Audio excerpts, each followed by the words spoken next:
Dear student, hope you will be fine. The topic for today's discussion is differential pulse code modulation.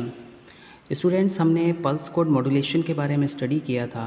Basically जो भी हमारे digital signals होते हैं उनको analogue में कन्वर्ट किया जाता है, और ये हमारी एक बेसिक टेक्निक है जिसके थ्रू हम डिजिटल सिग्नल को एनालॉग सिग्नल में कन्वर्ट करते हैं, जिसमें कि हम सैम्पलिंग करते हैं, क्वांटाइजेशन करते हैं। देखिए, सैम्पलिंग बेसिकली क्या होती है कि हम इसमें कुछ पर्टिकुलर रेंजेस बनाते हैं, उन रेंजेस में कितने सिग्नल्स वेरी कर रहा है उनको क्वांटाइज किया जाता है। ये हमारा बेसिकली एक डिजिटाइजेशन मेथड है जिसको कि हम पल्स कोड मॉड्यूलेशन कहते हैं। स्टूडेंट्स, इट मीन्स हम ये कह सकते हैं कि जो पल्स कोड मॉड्यूलेशन है उसमें हम डिजिटल सिग्नल को एनालॉग वन में क्रिएट करते हैं, और ये जितना भी वर्क होता है वो आपका सैम्पलिंग और क्वांटाइजेशन के थ्रू होता है। पल्स कोड मॉड्यूलेशन जो होता है वो आपका दो पार्ट्स में डिवाइड है। एक हमारा लॉसलेस प्रिडिक्टिव कोडिंग होती है, दूसरी हमारी डिफरेंशियल कोडिंग होती है। तो देखिए, लॉसलेस जैसे कि इसके नेम से ही पता चल रहा है कि यहाँ पर इंफॉर्मेशन का लॉस नहीं होगा,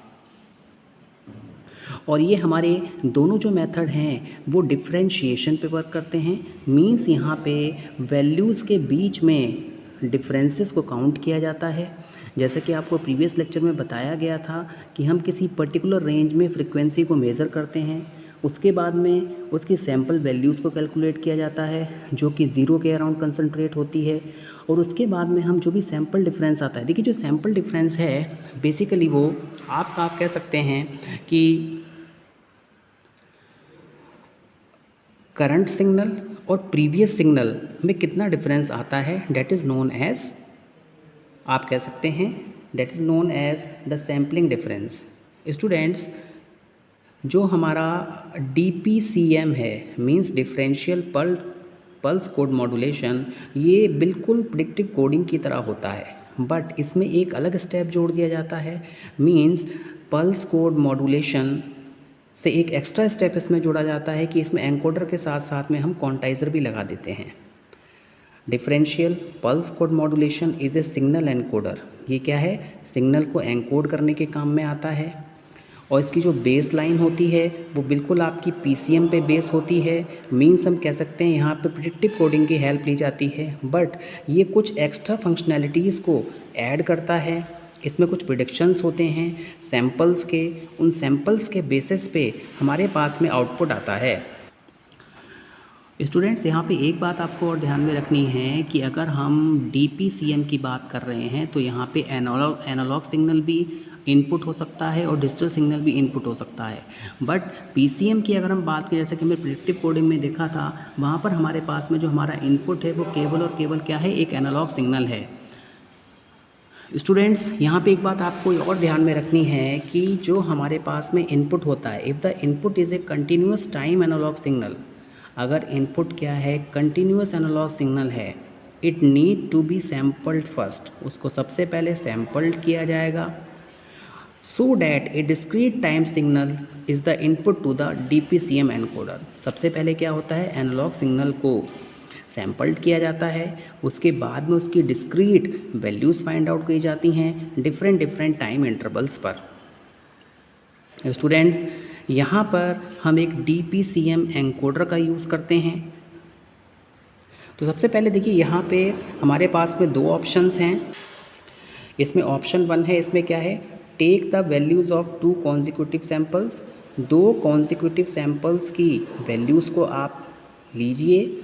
if they are analog samples, अगर वो एनालॉग सैम्पल्स हैं तो उनको क्वांटाइज़ करिए, और इसके बाद में क्वांटाइजेशन करने के बाद में उनके डिफरेंसेस को कैलकुलेट किया जाता है between the first one and the next, यानी फर्स्ट वन और नेक्स्ट के बीच में क्या डिफरेंस आ रहा है उसको आप क्वांटाइज़ करेंगे। और ये क्वांटाइजेशन तभी होगा जब हमारे पास में बोथ ऑफ द सिग्नल्स, आप कह सकते हैं कि दोनों हमारे कॉन्जिक्यूटिव सैम्पल्स होंगे वो क्या होने चाहिए? एनालॉग होने चाहिए।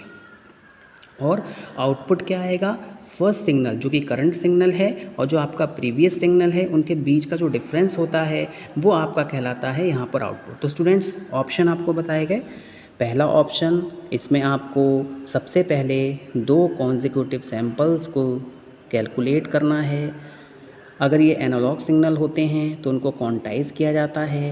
क्वांटाइजेशन होने के बाद में इनके बीच के डिफरेंसेस को फाइंड आउट किया जाता है, करंट सिग्नल की वैल्यू को और प्रीवियस सिग्नल की वैल्यू में क्या डिफरेंस है, और वही हमारा आउटपुट कहलाता है।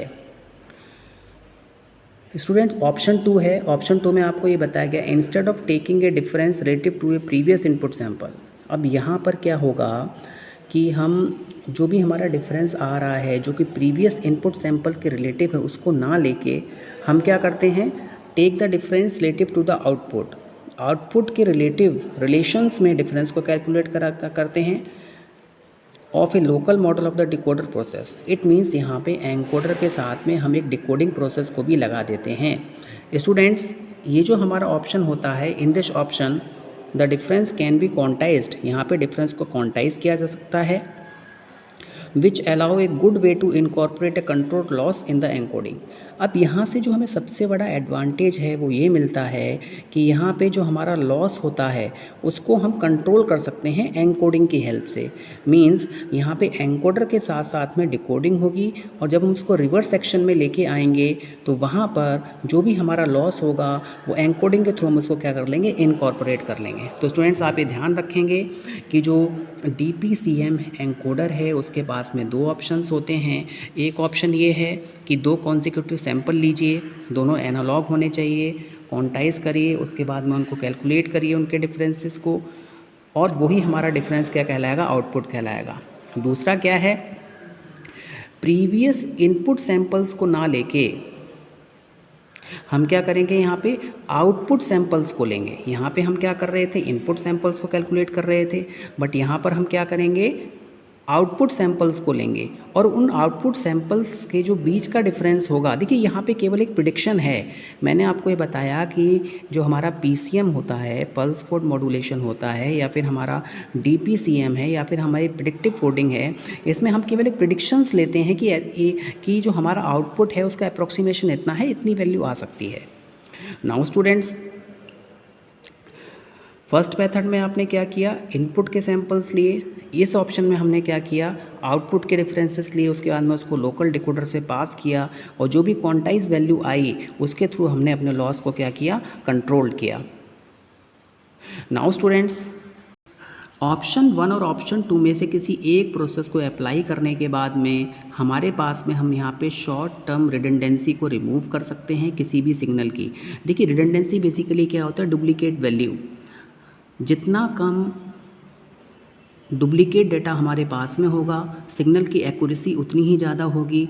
ऑडियो है या फिर स्पीच है, जो भी आप बोल रहे हैं उसकी एक्यूरेसी आपको ज़्यादा मिलेगी। मैंने आपको बताया था हाईएस्ट पीक वैल्यू ली जाती है जब भी हम सिग्नल्स के बीच का डिफरेंस कैलकुलेट करते हैं। स्टूडेंट्स जो हमारा DPCM है, डिफरेंशियल पल्स कोड मॉड्यूलेशन, उसको इन्वेंट किया था C. चैपिन कल्टर ने 1950s में एट बेल लेबोरेटरीज़। अब देखिए यहाँ पर हमारे पास में, तो स्टूडेंट देखिए जैसे कि मैंने आपको बताया FN फंक्शन होता है, FN डैश फंक्शन होता है। देखिए FN और FN डैश के बारे में मैंने आपको बताया हुआ।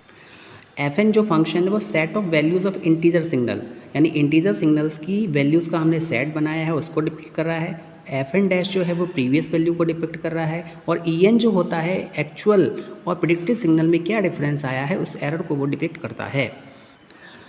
तो स्टूडेंट्स यहाँ पे FN डैश और FN सबसे पहले क्या किया, जो भी हमारी सेट ऑफ इंटीजर सैंपल्स हैं, सिग्नल्स हैं, उनको प्रिडिक्टर के थ्रू पास किया गया, प्रिडिक्टेड वैल्यूज़ आ गई। FN डैश हमने क्या किया, नेक्स्ट वैल्यूज़ आ गई, इन दोनों के बीच का डिफरेंस लिया और हमारे पास में क्या है, दिस इज़ एनकोडर। अब देखिए इसको हम रिवर्स कर देते हैं। रिवर्स में क्या किया जाएगा कि FN डैश को हम पास करेंगे, बट यहाँ पे एरर जो होगा वो आपका एज ए आउटपुट होगा। देखिए यहाँ पे एरर को हमने क्या कर दिया, एज ए इनपुट लिया है, और FN हमारे लिए क्या आ रहा है, यहाँ पे आउटपुट आ रहा है। तो students this is the encoder and this is the decoder. Now students जो हमारे पास में डिफरेंशियल पल्स कोड मॉड्यूलेशन होता है, इसमें हम एक क्वांटाइज़र ऐड कर देते हैं।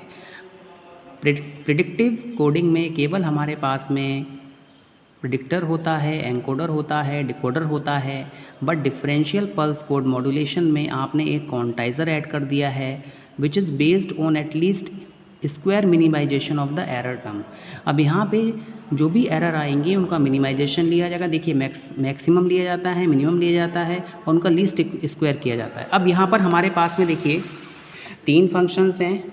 एक fn है, fn क्या है हमारा ओरिजिनल फंक्शन है, fn डैश हमारे पास में क्या है प्रेडिक्टेड सिग्नल है, fn बार जो हमने लगाया वो क्या है क्वांटाइज सिग्नल है।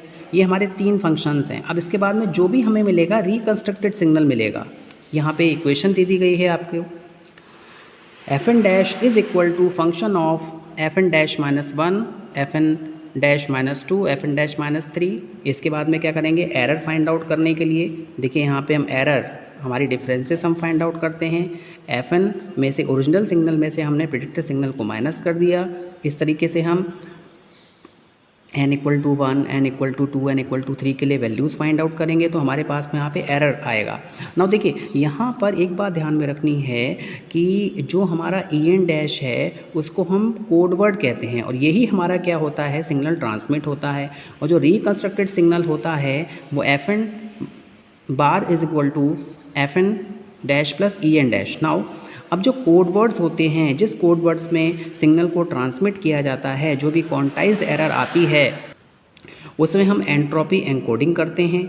और ये जो हमारी एंट्रोपी एनकोडिंग होती है, जैसे कि हमारे हफमैन कोडिंग है, एक हमारे पास में शैनन एल्गोरिथम होता है, ये सारे के सारे हमारे एंट्रोपी कोडिंग में वर्क करते हैं। ये हमारे कोड्स को प्रोड्यूस करते हैं, उन कोड्स को ट्रांसमिट किया जाता है।